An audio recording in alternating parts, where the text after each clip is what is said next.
I have a dream, that's all I need. I'll make it happen with some work and belief. Know what I want.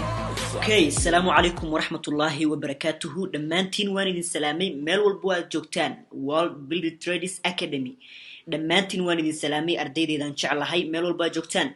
Okay, videogan waa videogeeni ugu horeeyay oo aan sameynayno insha Allah ta'ala. Videogaasna wuxuu ku saabsanaan doonaa ciwaanka sidaad uga jeedtaan qaybta kore waa soo dhaweynta. dhammaantiin soo dhawaada cashirkeena koowaad ama waxay inoo noqon doontaa insha Allah ta'ala waa la talin.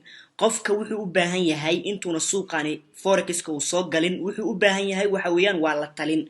ugu horeyn asigoona tilaabada koowaad qaadin wuxuu u baahan yahay in qofkaasi lala taliyo. Okay, la talinteena waxaan ku soo koobnay insha Allah ta'ala 5 qodob oo ah 5 qodob oo xasaasi ah oo si wanaagsan hadii aad ula dhaqanto aad noqon doonto successful trader. Okay, qodobkeena koowaad wuxuu noo noqon doonaa Ilaahay idankiisa haduu Ilaahay raali ka noqdo qofka the first one qodobka ugu horeeyo waa hami iyo horumar. qofka marka ugu horeyso wuxuu haystaa waa hami aad u fara badan. hami fara badan buu haystaa wuxuu leeyahay Ilaahay kuma samadiido suuqani forex ma sha Allah waa suuq wax laga qabto waa suuq horumar laga gaaro waa suuq wax walba laga gaaro wax walba markuu sameeyo suuqaasi soo galo horumarkii uu filayay markuu waqtigii uu u qabtay horumarkaasi markuu gaari waayo oo marka qodobka labaad ay ku sii ridaysaa oo ah laab la kac. qofka marka wuxuu meesha ku soo galay waxa weeyaan waa laab la kac. laab la kacaas oo ah kadib resultiga ka dhalan doonta laab la kacaasi waxay noqon doontaa natiijo niyad jab ay noqon doontaa.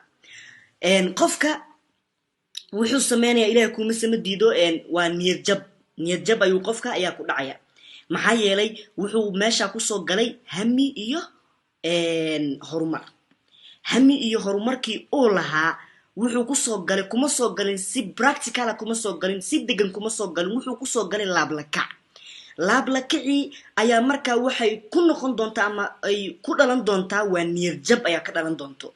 niyad jabkii ka dhashtay waxa loo baahan yahay marka inteena sidaas aynan u dhicin qofka waxa loo baahan yahay inuu noqdo qof haysta aqoonti. aqoon dari ayaa marka sidaas u keenaysa qofka.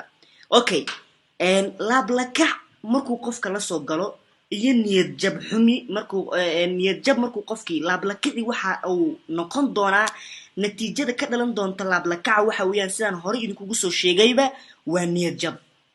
Okay, maxaa dhalinaya marka niyad jabka iyo laab la kaca maxaa ka hortagaya? cudur walba waxay leedahay daawo. Okay, maxaa marka aan ku daaweyn karnaa marka waxaan ku daaweyn karnaa qodobkani saddexaad oo ah aqoon inuu qofka lahaado. aqoon dari ayaa marka qofka u geysanayso waxyaabahii hore oo dhan aan soo sheegnay.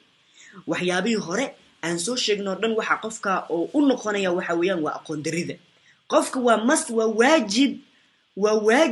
waajib qofka inuu lahaado aqoon dari ayaa marka qofka waxa u keenaysa marka.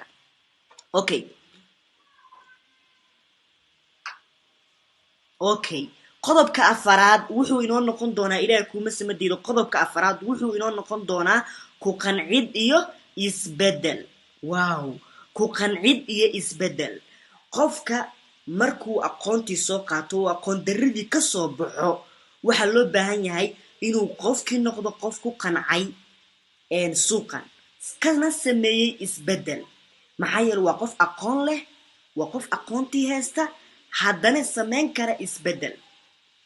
Okay, wuu ku qancay wuxuuna sameeyay isbedel ayuu sameeyay. Okay, qodobka shanaad oo aan ku soo gunaanadi doono wuxuu inoo noqon doonaa insha Allah ta'ala Ilaahay subhanahu wa ta'ala hay naga raali ahaadee wuxuu noqon doonaa qodobkeena shanaad go'aan adag inuu qofka qaato. That's right. Wow, waa qofka waa inuu lahaadaa go'aan adag. meeshan saaxiibkay baa soo galay saaxiibkay baa forex-ka lacag ka sameeyay saaxiibkay baa saan ah saaxiibkay baa maalinkii $200 sameeya saaxiibkay baa $1,000 sameeya maalinkii waa in anigana aan galaa waa inaan ku soo galaa meeshan laab la kac. weliga iyo halaha kuma guuleysanaysid suuqan uma baahna degdeg iyo laab la kac iyo orod uma baahna.